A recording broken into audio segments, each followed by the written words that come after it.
এই জন্য আপনার আমার জীবন থেকে অভাব যাচ্ছে না, আপনার আমার জীবন থেকে ক্লান্তি দূর হচ্ছে না, আপনার আমার জীবন থেকে আপনার প্রতিকূল পরিবেশকে আমি কোনোভাবেই তাকে তাড়াতে পারছি না। আমার কাছে মনে হয় আমার কাছে মনে হয় স্বপ্ন পূরণের লক্ষ্য আমার কাছে মনে হয় সোনার হরিণের মতো, আমি তাকে দেখতে পাচ্ছি কিন্তু তাকে স্পর্শ করার মতো সেই মেন্টালিটি আমার মধ্যে আসতেছে না। সেটার কারণ হলো আপনাকে বুঝতে হবে আপনার ব্যাকগ্রাউন্ডটাতে অবশ্যই হোয়াইট থাকার কথা ছিল, এটার মধ্যে মাঝে মাঝে ব্ল্যাক হয়ে গেছে।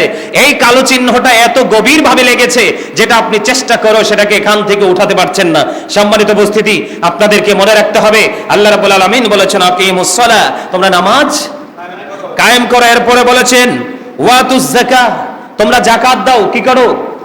যাকাত দাও। বাপরে বাপ, নামাজে তো কোনো ফুজি লাগে না, যাকাতে তো ফুজি লাগে। বাপরে বাপরে বাপ, আমি নিজে দেখেছি যখন মদিনাতুল মুনাওয়ারায় গিয়েছি, এই বাংলাদেশের মানে ক্যারেক্টারলেস রিচ ম্যান, কথা বুঝতে পেরেছেন? চরিত্রহীন ধনী লোক, কি কথা বলেন? ক্যারেক্টারলেস রিচ ম্যান, চরিত্রহীন ধনী লোক আপনি দেখবেন রমজানের শেষের দিকে আসলে উমরা করতে চলে যায়। নাউজুবিল্লাহ বলেন। আমি নিজে দেখেছি আপনার মক্কা এবং মদিনার হেরেমে বসে রাজনীতির আলাপ করে ওখান থেকে ফোন দিয়ে বলতেছে বিবিকে, বিবি 10 টাকার 20 টাকার নোট ভাঙাই নিয়ে আসো, যেই আসবে 10 টাকা 20 টাকা করে দিয়ে দাও। পার পাবা না তো? পৃথিবীর কেউ না দেখলেও আল্লাহ দেখে। জাকাতের চ্যাপ্টার যেদিন আসবে সেদিন বিস্তারিত আলোচনা করব, আজকে সেই দিকে যাচ্ছি না। তার মানে তোমরা নামাজ কায়েম করো, যাকাত দাও। এরপর আল্লাহ রাব্বুল আলামিন বলেছেন ওয়ারকাউ মা'আর রাকিঈন, তোমরা রুকুকারীদের সাথে রুকু করো। সুবহানাল্লাহ বলেন না? আরো জোরে বলেন। রুকুকারীদের সাথে কি করো? রুকু করো। এখনকার মানুষ কি রুকুকারীকে ভালোবাসে? রুকুকারীকে পছন্দ করে? একেবারেই করে না, সেটা বললেও ভুল হবে। করে। একজন রুকুকারী আরেকজন রুকুকারীকে পছন্দ করে, একজন সেজদা দেয় না ওয়ালাকে আরেকজন সেজদা দেয় না ওয়ালা পছন্দ করে, তাই তো? দেখবেন সত্যিকারের প্রেম একজন মুমিন এবং মুনাফিকের কখনো হবে না। চোরের প্রেম হবে চোরের সাথে, গুন্ডার প্রেম হবে গুন্ডার সাথে, সন্ত্রাসের প্রেম হবে সন্ত্রাস সাথে, পরের হক যারা মারে আরেকজন পরের হক মারনে ওয়ালার সাথে প্রেম হবে, একজন নামাজির সাথে সত্যিকারের আরেকজন নামাজির হৃদয় থেকে প্রেম হবে। কখনোই কিন্তু নেগেটিভ এবং পজিটিভ দুটো কখনোই অ্যাডজাস্ট হয়? কখনো আপনি চাইলেও অ্যাডজাস্ট করা যায় না, এটা অ্যাডজাস্ট হয়ও না। এবার আসেন, রুকু করতে হবে। নামাজের সুনির্দিষ্ট কিছু কাজ আছে। কি আছে? কথা বলেন। নামাজ যে পড়বো, নামাজের মধ্যে আমাদের সুনির্দিষ্ট কিছু শর্ত আছে। এর মধ্যে সর্বপ্রথম হলো পবিত্রতা। কি? পবিত্রতা ছাড়া কিন্তু আপনার নামাজ হবে না। এরপর আপনাকে কি করতে হবে? কিবলামুখী হতে হবে, মাস্ট বি। কোন দিকে? কাবার দিকে ফিরতে হবে। হবে কি হবে না? কিবলামুখী হতে হবে। তারপরে আপনাকে আমাকে কি করতে হবে? নিয়ত করতে হবে। প্রথমে কি করতে হবে? পবিত্র হতে হবে, তারপরে কিবলামুখী হতে হবে, তারপরে আপনাকে আমাকে নিয়ত করতে হবে। কি করতে হবে? আমি কিন্তু আমার এই আলোচনা শুধু মসজিদের মুসল্লির জন্য করছি না, আমি কিন্তু আমার এই আলোচনা কিন্তু আমার মা বোনদের জন্য করছি। কারণ আল্লাহর হাবিব যখন জাহান্নামের দিকে তাকিয়েছিলেন, জাহান্নামের দিকে তাকিয়ে তাকিয়ে দেখেছিলেন অসংখ্য মহিলা এবং ধনী ধনী মানুষ। নাউজুবিল্লাহ বলেন না কেন? আরো জোরে বলেন নাউজুবিল্লাহ। এই জন্য আমি প্রায় ওয়াজে বলি, the rich are not always happy, ধনীরা সব সময় সুখী নয়।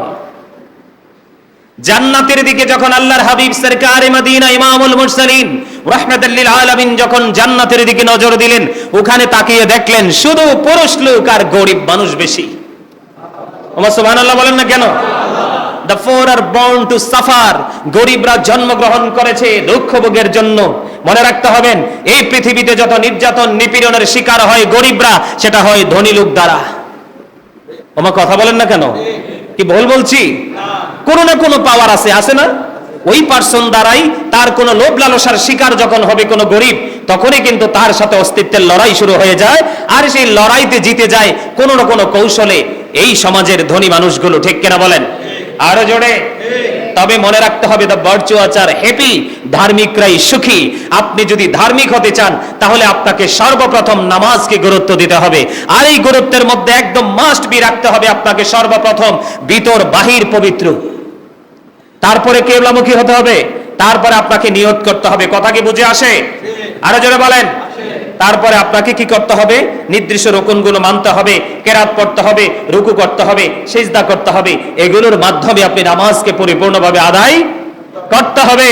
তবে নামাজের গুরুত্ব যদি আমি আপনাদেরকে বোঝাতে চাই বন্ধুরি আমার, নামাজ এমন একটা গুরুত্বপূর্ণ নিয়ামত। এই নিয়ামত আপনার জীবনে এমন ভাবে করতে হবে, আপনি যখন নামাজে যখন দাঁড়িয়ে যাবেন, আপনাকে মনে করতে হবে খানায় কাবা যেন আপনার সামনে। আপনাকে মনে করতে হবে, আপনি যদি ঘরে দাঁড়ান, কোথায়? আপনি যদি ঘরেও দাঁড়ান, আপনি যদি রাস্তার আইলেও দাঁড়ান, আপনি যদি পাহাড়ের চূড়ায় দাঁড়ান, আপনি যদি একাকী নামাজ পড়েন, অথবা আপনি জামাতে দাঁড়ান, আপনার মধ্যে ওই ফিলিংস থাকতে হবে, আমি যেন খানায় কাবার সামনে নিয়ত বেঁধেছি, আমার সামনে যেন খানায় কাবা। আপনাকে ওইভাবে নামাজ পড়তে হবে।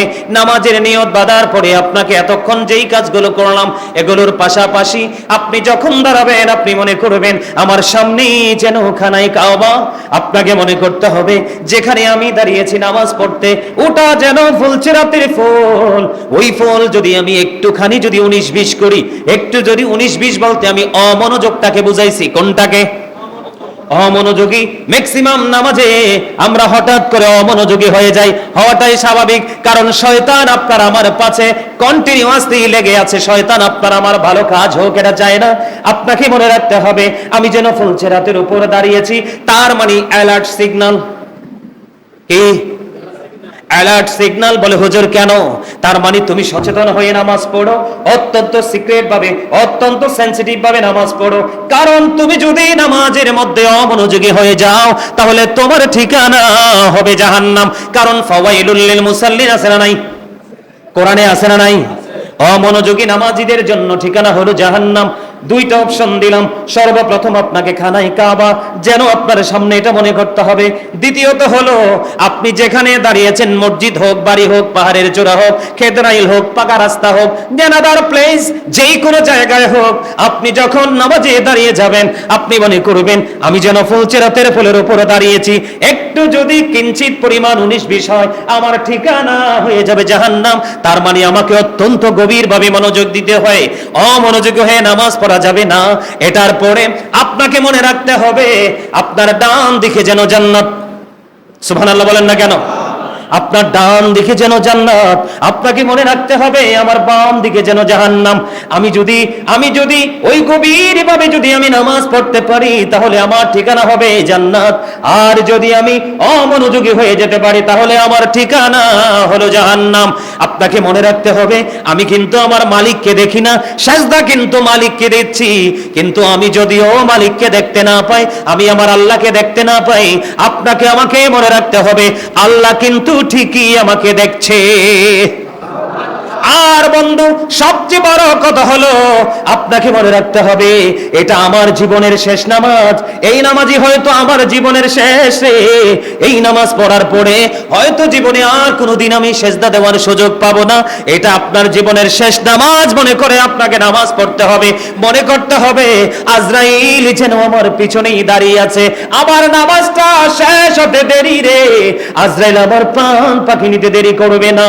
ওইভাবে যদি বন্ধু তোমরা যদি নামাজ পড়তে পারো, ওইভাবে যদি তোমরা সিজদা দিতে পারো, তাহলে তোমরা হবে সত্যিকারের নামাজি। ওই নামাজির জন্য আমার আল্লাহ বরাদ্দ করেছে অবর্ণনীয়, যেই বর্ণনা করা শেষ করা যাবে না। আমি গাজী সুলাইমান না, আমার পূর্বসূরি আইম্মায়ে কেরাম যারা ছিলেন, আজকে আমরা যারা আছি, আমাদের পরবর্তী যেই নেক্সট জেনারেশন আসবে, তারপরে যেই নেক্সট জেনারেশন আসবে, সবাই একটা একটা করে আসবে, ওই প্রজন্মের পর প্রজন্মের কাছে আলোচনা করে করে বুঝিয়ে দিবে। কিন্তু নামাজিদের নিয়ামতের কথা বলে শেষ করতে পারবে না, কারণ তাদের জন্য যে নিয়ামত বরাদ্দ আছে সেটার জন্য আমার আল্লাহ ওয়াদাবদ্ধ। যদি তুমি সত্যিকারের নামাজি হতে পারো, আজকের পর থেকে তোমরা কাল হাসরের ময়দানে আল্লাহর কাছে বলতে পারবে না আল্লাহ গো টিক তো জানতে পারি নাই কেমন করে নামাজ পড়তে হবে, কেমন করে তোমাকে সিজদা দিতে হবে, আল্লাহ জানিনি। আজকের পর থেকে আপনাদের মন মানসিক মাইন্ড চেঞ্জ করতে হবে। আজকের পর থেকে আপনারা সত্যিকারের নামাজি হতে হবে। ইতিপূর্বে কি শুনেছেন আমি জানি না, আজকে আমি সত্যিকারের নামাজকে কেমন করে গুরুত্ব দিতে হবে এটা আমি আপনাদেরকে বুঝিয়ে দিলাম। দিলাম, ওই গুরুত্ব সহকারে যদি আপনি নামাজ পড়তে পারেন, তাহলে আল্লাহ রাব্বুল আলামিন আপনার সাথে ওয়াদাবদ্ধ যে আমি সত্যিকারের জান্নাতুল ফেরদাউসের চাবি তোমার জন্য বরাদ্দ রাখলাম। তবে বন্ধু, শুধু নামাজ পড়লে হবে না, আপনার নামাজের আগে আপনার ঈমানকে মজবুত করতে হবে। কি করতে হবে? আরো জোরে বলেন, কোনটাকে? ঈমান মানে কি? বিশ্বাস। ঈমান মানে কি? আপনার আকীদাকে মজবুত করতে হবে, টেকসই করতে হবে। ও বন্ধু, একটা মানবেন সুবিধার জন্য, আরেকটা মানবেন না অসুবিধার জন্য। ওই নামাজির জন্য কিন্তু আল্লাহ ওয়াদাবদ্ধ নয়। যেই নামাজি গুরুত্বহীন ভাবে নামাজ পড়ে জাস্ট ফরমালিটি, ছোট করে এসে সেজদা দিয়ে রুকু দিয়ে চলে গেলাম, ওই নামাজির জন্য আমার আল্লাহ ওয়াদাবদ্ধ নয়। আমার আল্লাহ ওয়াদাবদ্ধ হলো সত্যিকারের নামাজিদের জন্য। জোরে জোরে বলেন না সুবহানাল্লাহ। তাহলে আজকের পর থেকে নামাজকে নামাজের মতো পড়বেন তো। এই নামাজ আপনার জীবনের কোন নামাজ? আরেকবার বলেন, কোন নামাজ? সবাইকে বলতে হবে কোন নামাজ। যেখানে দাঁড়িয়েছেন সেটাকে কি মনে করতে হবে? সবাই বলতে হবে, সমন্বয় করে বলতে হবে। যেখানে দাঁড়াবেন সেই জায়গাটা আপনি কি মনে করবেন? ফুলচেরাতের পোলের নিচে কি? জাহান্নাম। একটু যদি 19-20 হয়, তার মানে একটু যদি অমনোযোগী হই, তাহলে নিচে পড়ে যাব। সেটা হলো অবর্ণনীয় কষ্টের জায়গা জাহান্নাম। এটা এত বেশি গভীর রে, এটা এত বেশি ভয়ঙ্কর। ওই ভয়ঙ্করতা যখন দোজখের আলোচনা আসবে, সেদিন আমি আলোচনা করব। কারণ আজকে নামাজের গুরুত্ব বোঝাতে হবে। আপনি সেজদা দিয়েছেন, রুকু দিয়েছেন বন্ধু, আপনি যখন পরিপূর্ণভাবে সেজদাটা দিয়ে দিলেন, আমার রাসূল জানিয়ে দিলেন, বান্দা, ও আল্লাহর বান্দা, আমি নবীর প্রেমিক উম্মতেরা, তোমরা কোনো টেনশন করো না, আমি তোমাদের পক্ষ হয়ে কি হয়ে যাব? ব্যারিস্টার হয়ে যাব। সুবহানাল্লাহ বলেন না? আমি তোমাদের পক্ষ হয়ে আল্লাহর আদালতে সেদিন আর্গুমেন্ট করব। জোরে জোরে বলেন না সুবহানাল্লাহ। আল্লাহ রাব্বুল আলামিন সেদিন আল্লাহর হাবিবকে এই কথা বলবে না যে হাবিব ডোন্ট অ্যাকসেপ্টেবল। আল্লাহর হাবিবকে আল্লাহ কখনো এই কথা বলবে না। আল্লাহ রাব্বুল আলামিন বলবে, ও হাবিব, আমি আপনার কথা শুনবো, আপনি আমাকে বলেন। সুবহানাল্লাহ বলেন না?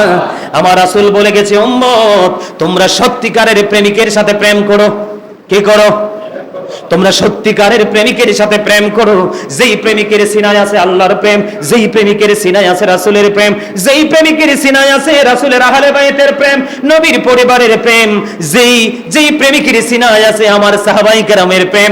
তাবিন থেকে ধরে আল্লাহর ওলিদের বাস থেকে বাংলাদেশের মানুষ ইসলাম পেয়েছে। ঠিক কিনা? আল্লাহর ওলি শাহজালাল মুজাররদি আমনি শাহ পরান 360 আউলিয়া, তাদের কাছ থেকে আমরা ইসলাম পেয়েছি।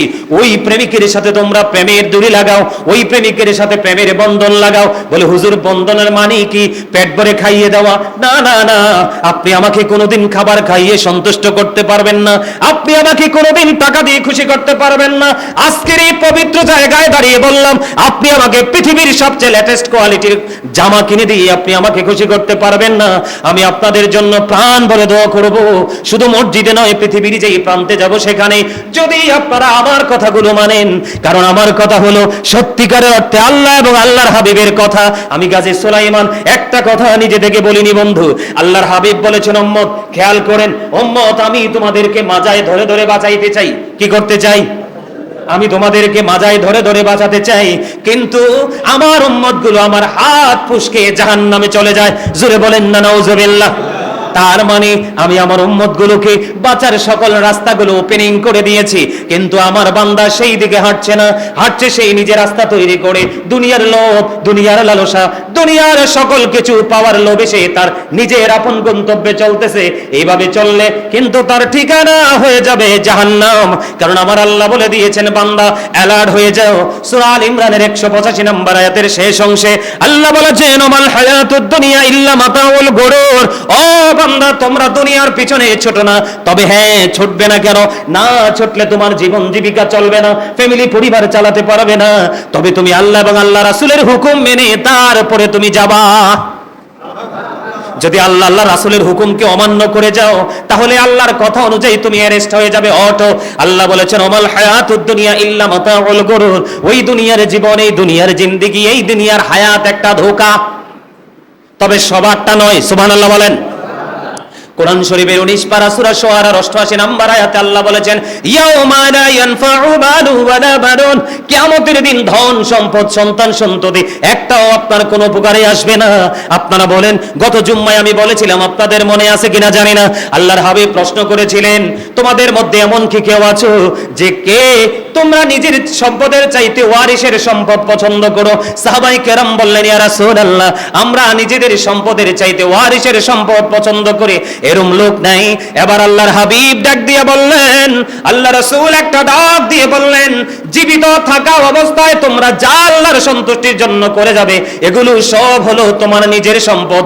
আর পৃথিবীতে যে বাড়ি রেখে যাবে, গাড়ি রেখে যাবে, সম্পদ রেখে যাবে, দ্বন্দ্ব হলো সোনা গয়না রেখে যাবে, এগুলো সবগুলো পরের সম্পদ, এগুলাতে তোমার কোনো মালিকানা থাকবে না। এই জন্য আমি আপনাদেরকে বলে দিতে চাই, আপনি দুনিয়ায় থাকা অবস্থায় নিজেরটার পাশাপাশি অন্যেরটাও রাখতে হবে। বলে, হুজুর, সন্তানকে কি এতিম করে যাব? না, সন্তানকেও আপনি আপনার সাধ্য অনুযায়ী দিয়ে যাবেন, তবে সুদ খেয়ে, ঘুষ খেয়ে, পরের হক নষ্ট করে ধনী বানিয়ে দিয়ে যাবে না। কারণ আল্লাহ রাসূল কি বলে দিয়েছেন আপনি জানেননি?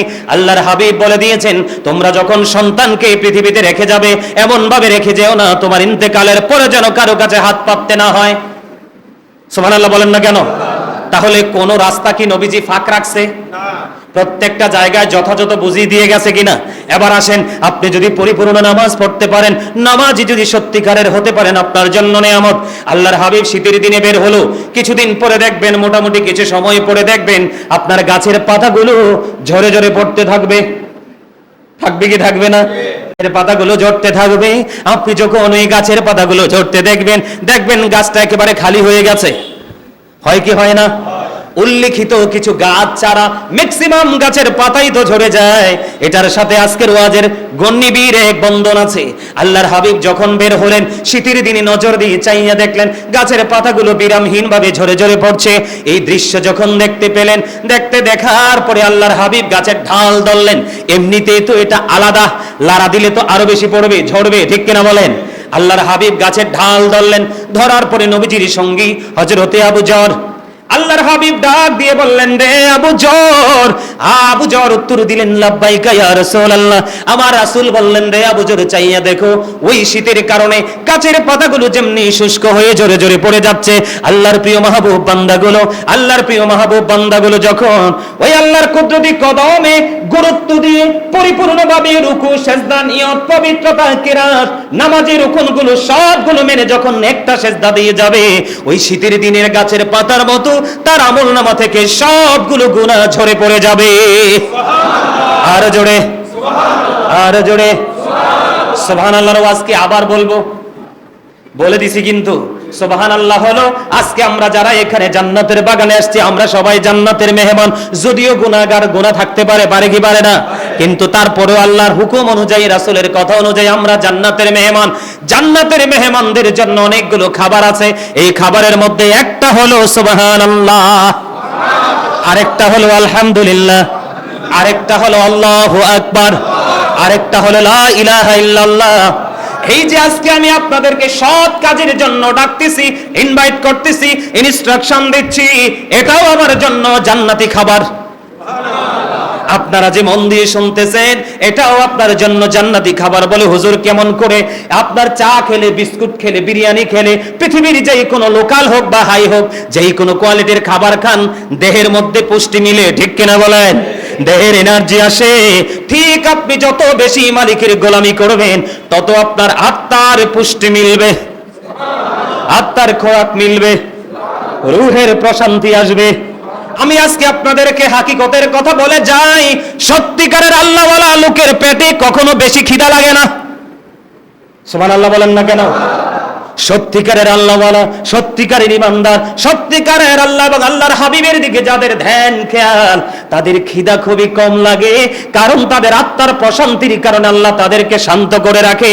এটা হলো তাদের জন্য আল্লাহর পক্ষ থেকে বিশেষ নিয়ামত। আমি আজকে আপনাদেরকে জান্নাতের বাগানকে সাক্ষী রেখে বলে যাই, আজকের পর থেকে যদি গুরুত্ব দিয়ে নামাজ পড়তে পারেন, হালাল ইনকাম দিয়ে খাবার খেতে পারেন, হালাল টাকায় কিনা ঘরে থাকতে পারেন, হালাল বিছানায় যদি ঘুমাতে পারেন, ওয়াল্লাহি আল্লাহর কসম করে বলছি, এই বাবা ইব্রাহিম জামে মসজিদের প্রত্যেকটা মুসল্লি হবে তার ফ্যামিলির কাছে, তার পরিবারের কাছে, তার আত্মীয় স্বজনের কাছে, তার সমাজের কাছে হবে উজ্জ্বল দৃষ্টান্ত এবং একবার স্পেশাল একটা মডেল হয়ে যাবে। ঠিক কিনা বলেন? বন্ধুরি আমার, গুরুত্ব দিতে হবে, এই গুরুত্ব অপরিসীম। আমি আপনাদেরকে বলে দেই, নামাজকে যদি আপনি গুরুত্ব দিতে পারেন, আপনার জীবনে নিয়ামতটা কেমন মিলবে। ঈসা রুহুল্লাহ একদিন আঁকাবাঁকা মেঠু পথে হাঁটছে, হাঁটার সময় তিনি হঠাৎ করে দেখতে পেলেন একটা পাখি, সে অটোমেটিক্যালি নিজের দেহটাকে ধুলাবালির দিকে দোসর করে নিচ্ছে। তার মানে নিজের বডিটাকে, আমি আপনাদেরকে এক্সাম্পল দেই, আপনারা দেখেছেন হয়তো বা অনেকে দেখেননি, আপনাদের গ্রামে গঞ্জে মোরগ বা মুরগি দেখেননি যে একটা সময় আসলে দেখবেন ধুলা মাটিতে যায়, গিয়ে কিন্তু সে পা দিয়ে তার পাখা দিয়ে চেটে চেটে পুরো বডিতে বালু লাগায় কি লাগায় না? পাখিটা একটু পরে দেখবেন একটু দূরে গিয়ে আলাদা গিয়ে জায়গায় সে যখন লাড়া দেয়, হঠাৎ করে তার শরীরটা আবার কিন্তু আগের জায়গায় চলে আসে। এটা হলো একটা টেকনিক। কিন্তু ঈসা রুহুল্লাহ দেখতে পেলেন একটা পাখি হুট করে সে পানিতে যায়, পানির মধ্যে গাটা ভিজানোর উপরে আবার ধুলাবালিতে সে দোসর হয়ে যায়, আবার একেবারে কাদায় পরিপূর্ণ হয়ে যায়। এই দৃশ্য দেখলেন, পাখিটা 5 বার করলো। কয়বার? আরো জোরে কয়বার? 5 বার যখন করতে দেখলেন, দেখার পরে আবার আল্লাহর রাসূল মনে মনে তিনি চিন্তা করলেন, কি আশ্চর্য বিষয়, নিজেই গোসল করছে, পরিষ্কার হয়ে যাচ্ছে, আবার শরীরটা ধুলোবালিতে দোসর করে নিচ্ছে। ওনার জানার খুব আগ্রহ হলো, আল্লাহ গো এটার কারণ কি? আল্লাহর পক্ষ থেকে খবর চলে আসলো ঈসা রুহুল্লাহর কাছে, ওগো নবী, এটা হলো আল্লাহর প্রিয় হাবিবুল্লাহ, যাকে বলা হয় রাহমাতাল লিল আলামিন, ইমামুল মুরসালিন, খাতামুন নবীন। ও বন্ধু, আল্লাহর প্রিয় হাবিবুল্লাহর উম্মতের নিদর্শন। সুবহানাল্লাহ বলেন। কেমন নিদর্শন? কয় আল্লাহর বান্দাগুলো যখন নামাজ পড়বে, নামাজের কারণে তার গুনাহগুলো ঝরে যাবে, এরপর পরে যখন সমাজের সাথে মিলবে, বন্ধুদের সাথে মিলবে, করুণা করুণে শয়তান ধোঁকা দিয়ে তার আমলনামার মধ্যে আবার গুনাহ ঢুকাবে, তখন তার আমলনামাটা আবার ময়লাযুক্ত হয়ে যাবে, দুর্গন্ধযুক্ত হয়ে যাবে। আবার যখন সে জোহরের নামাজে দাঁড়িয়ে যাবে, আবার তার গুনাহগুলো মাফ হয়ে যাবে। এমনি করে করে বান্দা ফজর পড়ার পরে জোহর পর্যন্ত গ্যাপ, জোহর পড়ার পরে আসর পর্যন্ত গ্যাপ, আসর পড়ার পরে মাগরিব পর্যন্ত গ্যাপ, মাগরিবের পর থেকে এশা পর্যন্ত গ্যাপ। এই গ্যাপ সময়ের মধ্যে সে মনের অজান্তে গুনাহ করে ফেলবে। একটা কথা মনে রাখবেন, যখন কোনো মানুষ অন্যায় করে তার মধ্যে ঈমান থাকে না,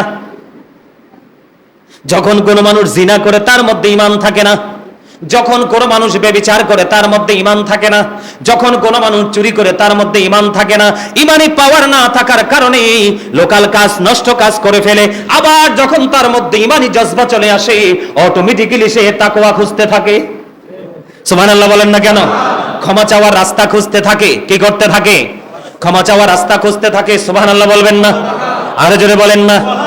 তাহলে আপনার আমার ভয় করার কোনো কারণ নেই। ভুল মানুষই করবে, এটাই স্বাভাবিক। ভুল হবে না শয়তানের, কারণ এক ভুল করে চিরস্থায়ীভাবে জাহান্নামী। বন্ধুরে আমার, ভুল করবেন কিন্তু পিছপা হবেন না। আল্লাহর হাবিব বলেছে, আল্লাহ রাব্বুল আলামিন, আল্লাহর শয়তান যখন কথা বলেছিলেন, আল্লাহ রাব্বুল আলামিন বলে দিয়েছে, আমি কথা দিলাম আমার হাবিবের উম্মতগুলো মৃত্যুর আগে যদি তওবা করে, মাছির মাথার সমপরিমাণ একটা ফোঁটা চোখের পানি ফেলায়, আমি কথা দিলাম তার জন্য জাহান্নাম হারাম করে দিব। তবে আপনাদেরকে আমি সকল কলঙ্ক থেকে মুক্ত করার জন্য একটা কথা বলবো। সেই কলঙ্ক থেকে মুক্ত হতে হলে আপনাদেরকে 2টা কাজ করতে হবে। আপনার এই সমাজের মধ্যে সর্দার আছে না নাই? কিন্তু নামাজ পড়ে মাঝে মাঝে ভুল হয় না যে, এমন না? ঠিক কিনা বলেন? আপনার মহল্লার মধ্যে সর্দার আছে না যারা বিচার করে? আপনারা একটা কথা মনে রাখবেন, যেই ব্যক্তি একটা ন্যায় বিচার করবে, সমাজের মধ্যে একটা ন্যায় বিচার প্রতিষ্ঠিত করবে, সে যেন 80 বছরের ইবাদতের চাইতে দামি কাজ করলো। কারণ আপনার সমাজের মধ্যে একটা ন্যায় বিচার যখন করবেন, কিছু কিছু মুমিন মুত্তাকি যারা, তারা ন্যায়ের পক্ষে থাকতে পছন্দ করবে। কথা বলেন না কেন?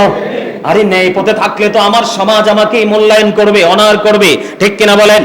তার বিপরীত দিকে যদি আপনি যান, যে মানুষটা অন্যায় করেছে সে যখন কঠিন শাস্তি হবে, কঠিন পানিশমেন্ট হবে।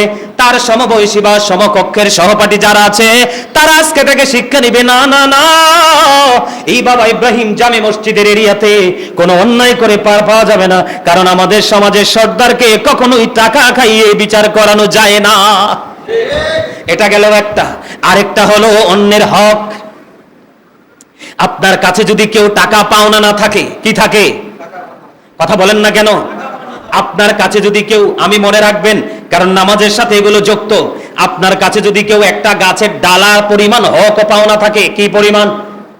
একটা গাছের ডালা, কি একটা গাছের ডালা পরিমাণ হক যদি আপনার কাছে কেউ পাওনা থাকে, সে যদি আপনাকে দাবি না ছাড়ে তাহলে আপনার ঠিকানা হয়ে যাবে জাহান্নাম।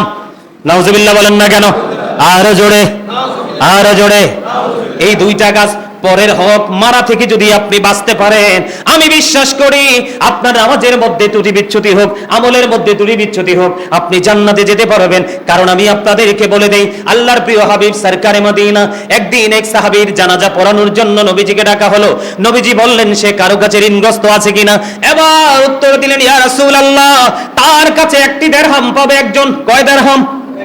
মাত্র একটি টাকা। কয়টি টাকা? মাত্র একটি দিরহাম পাবে। আল্লাহর হাবিব ডেকে ডেকে বললেন, আমি নবীও যদি তার জানাজা পড়াই, সে বেনিফিট পাবে না, বেনিফিশিয়ারি হতে পারবে না। ইয়া রাসূলুল্লাহ, কেন গো? আমার নবীজি বললেন, একটা হকের কারণে তার আত্মাটা অন্যের কাছে বন্দী আছে। যতই নেক আমল করুক, যতই নামাজি হোক, যতই সেজদা দেখ, আল্লাহ রাব্বুল আলামিন তাকে ওই নিয়ামতে পরিপূর্ণ জান্নাতে দিবে না। তার কারণ তার আত্মাটা এখনো পর্যন্ত অন্যের কাছে বন্দী আছে। এই জন্য আমি আপনাদেরকে বলে দিতে চাই, আল্লাহর হাবিব কি তারপরে যখন হযরতে কাতাদা রাদিয়াল্লাহু তাআলা আনহু বললেন, ইয়া রাসূলুল্লাহ, আমি তার একটি দিরহাম ঋণ পরিশোধ করার দায়িত্ব নিলাম। নবীজি বললেন, তুমি তার ঋণ পরিশোধ করবে? বলে, ইয়া রাসূলুল্লাহ, নবী গো, আমি তার একটি দিরহাম ঋণ পরিশোধ করব। নবীজি বললেন, তাহলে আমি তার জানাজা পড়িয়ে দিব। পরে আমার নবীজি তার জানাজা পড়ে দিলেন। জোরে কন্না সুবহানাল্লাহ।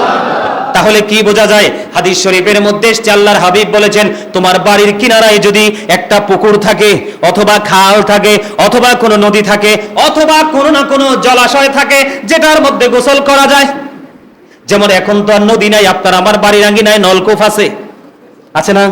আপনি আমি নলকূপে গোসল করব দৈনিক 5 বার। নবীজি বললেন, একটা তোমার বাড়ির আঙ্গিনায় পুকুরে 5 বার গোসল করলে যেমনি তোমার শরীর থেকে ময়লা দূর হয়ে যায়, ঠিক তেমনি ভাবে তুমি যদি 5 ওয়াক্ত নামাজ যদি সঠিকভাবে পড়তে পারো, তাহলে তোমার গুনাহগুলিও তেমনি মুছে যাবে। এবার আমি একটু হাদিস শরীফটা, আরেকটা মজার হাদিস আছে। আচ্ছা, আল্লাহর হাবিব বলেছেন, সালাতুল খামস, 5 ওয়াক্ত নামাজ। কয় ওয়াক্ত? কয় ওয়াক্ত? আরে হাত তুলে দেখান, ডান হাত তুলে এইভাবে আমার মতো। কয় ওয়াক্ত নামাজ? 5 ওয়াক্ত নামাজ। বলেছে কে? আল্লাহ রাসূল। এটা হাদিস শরীফ, হাত নামান। আল্লাহ রাসূল বলেছেন 5 ওয়াক্ত নামাজ। তার মানে ওই হাদিসের সাথে ওই হাদিসের মিল আছে। 5 ওয়াক্ত নামাজ যেই ব্যক্তি পড়বেন, মোটামুটি ব্যাখ্যা হয়ে গেছে। বুঝে নিছেন না? কথা বলে না, সবাই বুঝেন নাই? 5 ওয়াক্ত নামাজের ফয়সালা হয়ে গেছে। কিন্তু আজকে যে জুমা পড়তে আসলেন, গত জুমায় যে আসলেন, এটার কিন্তু আলাদা নিয়ামত। সুবহানাল্লাহ বলেন।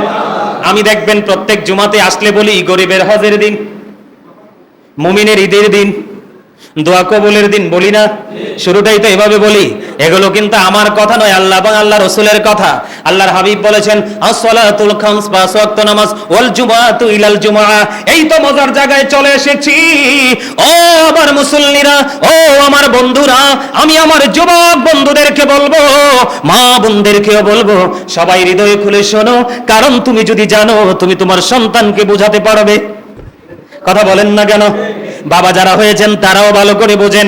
আল্লাহর হাবিব বলেছেন, ওয়াল জুমআতু ইলাল জুমআ, এক জুমা থেকে আরেক জুমা, মাঝখানে একটি সপ্তাহের গ্যাপ আছে না নাই? আছে। আল্লাহর হাবিব বলেছেন, গত জুমাটা সুন্দরভাবে পড়েছো, গাজী হুজুর যেইভাবে বলেছে এইভাবে পোশাক পরেছো, এইভাবে ওযু করেছো, সেইভাবে সবার আগে চলে এসেছো, তুমি সত্যিকারের জুম্মার মুসল্লি হতে পেরেছো। আল্লাহর হাবিব বলেছেন, এক জুমা থেকে আরেক জুমার মাঝখানে যে গুনাহ আছে, সুবহানাল্লাহ বলেন। এরপরে বলেছেন, ও রমাদানু ইলা রমাদান, সুবহানাল্লাহ বলেন। এক রমজান থেকে আরেক রমজান, 365 দিনে যদি এক বছর হয়, 30-60 দিন রোজার মধ্যে দিয়ে মাইনাস করে দিলাম, আর অবশিষ্ট আছে 305 দিন। কয় দিন?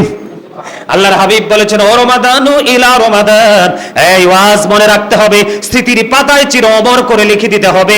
যেই পাতা কোনোদিন আপনার জীবনে যত ঝড় আসুক এই পাতা কোনোদিন ছিঁড়বে না, ভিজবে না, মুছবে না। ওই প্রত্যাশা নিয়ে আলোচনা শুনতে হবে। রাসূল বলেছেন ও রমাদানু ইলা রমাদান, এক রমজান থেকে আরেক রমজানের মধ্যে গ্যাপ হলো 305 দিনের গ্যাপ। আল্লাহর হাবিব বলেছেন এই 305 দিনের মধ্যে তুমি যতগুলো গুনাহ করেছো ওই গুনাহ মুকাফফিরাতুল লিমা বাইনাহুন্না ইযা তুনিবাতুল কাবাইর। আল্লাহর হাবিব বলেছেন শর্ত হলো তুমি জেনে বুঝে কোনো কবিরা গুনাহ করতে পারবে না। তুমি জেনে বুঝে যদি কোনো কবিরা গুনাহ করো তাহলে তোমার কবিরা গুনাহ ছাড়া সকল গুনার কাফফারা হয়ে যাবে। 5 ওয়াক্ত নামাজ এক জুমা থেকে আরেক জুমা, এক রমজান থেকে আরেক রমজানের উসিলায় জোরে জোরে সুবহানাল্লাহ। আর